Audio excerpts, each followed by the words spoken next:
Oromiyaatti duulli talaallii ittisa kaansarii fiixee gadaameessaa jalqabamuun biiroon eegumsa fayyaa Oromiyaa beeksise. Duulli talaallii kaansara shamarran waggaa 14 baay'ina isaanii 528,391 bira ga'uuf kan karoorfame yoo ta'u, talaalliin kun akka lakkoofsa Itoophiyaatti guraandhala 25 hanga 29 bara 2016 manneen barnootaa, dhaabbilee fayyaa fi wiirtuulee talaallii yeroof qophaa'anitti kan kennamu ta'uu biirichi ibseera. Biirichatti Daayirekteerota fayyaa haadholii, daa'immanii fi dargaggoota obbo Abbabaa Baqqalaa ibsa miidiyaaleef kennetti kaansarii jechuun seelonni qaama keenya keessaa to'annoo ala wal horanii baay'achuu yeroo jalqabanii fi gara kutaa qaama keenya birootti yeroo faca'an dhibee uumamudha jedhan. Kaansariin fiixee balbala gadaameessaa dubartoota umurii da'umsa keessatti argaman miidhuu fi ajjeesuun kan beekamudha. Akka ibsa obbo Abbabaatti dhibee kaansarii talaallii ittifamuu danda'an keessaa kaansariin fiixee balbala gadaameessaa isa tokko ta'uu kaasaniiru. Kaansariin fiixee balbala gadaameessaa talaalliidhaan ittisuun kan danda'amu yoo ta'u, talaallichi bu'aa qabeessa kan ta'u walqunnamtii saalaa raawwachuu osoo hin jalqabin yoo fudhatamedha. Talaallii kaansarii fiixee balbala gadaameessaa kanaan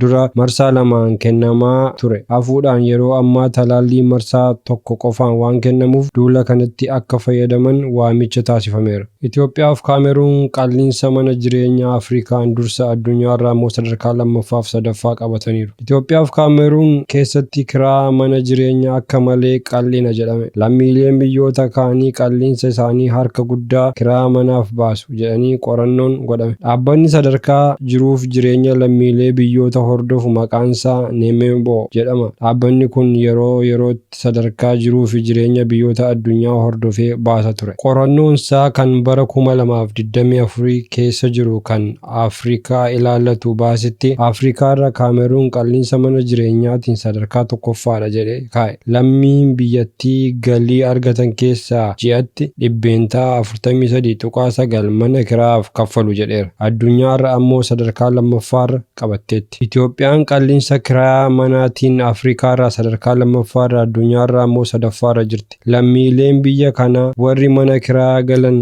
galii argatan keessaa ji'atti dhibbeentaa 43.2 kiraa manaaf baasu jedha qoranichi. Aljeeriyaa, Morokoo, Gibxi, Tuniiziyaa, Keeniyaa fi Afrikaan kibbaa sadarkaa 4ffaa hanga 10ffaa jiru Afrikaarraa qabataniiru. Dhaabbatichi qorannoo kana kan taasise galii lammiilee argatanii gatii kiraa manneenii kan biyyoota Afrikaa wal cinaa qabuun ilaalee akka ta'e ibseera. Biyyoota Afrikaa hedduu keessaa qalliinsi mana kiraa baay'ina uummataa dabalaa deemuu, magaalaan babal'achuu fi dinagdeen guddachuu irraa akka maddu dhaabbatichi kaa'eera. Waamicha hiriira nagaa uummata Oromoo UK'f waraanni mootummaa Itoophiyaa uummata Oromoo irra gahaa jiru mormuuf hiriira qophaa'e irratti akka argamtan maqaa uummata Oromootiin isin gaafatna. Koree qindeessituu guyyaa Duwwaa 7 Duwwaa 3 2024 bakka London SW1 2AA sa'a 11 hanga 15. To the Oromo and the friends of Oromo in the UK, you are cordially requested to attend a demonstration organized to protest the war by the Ethiopian government in Ethiopia.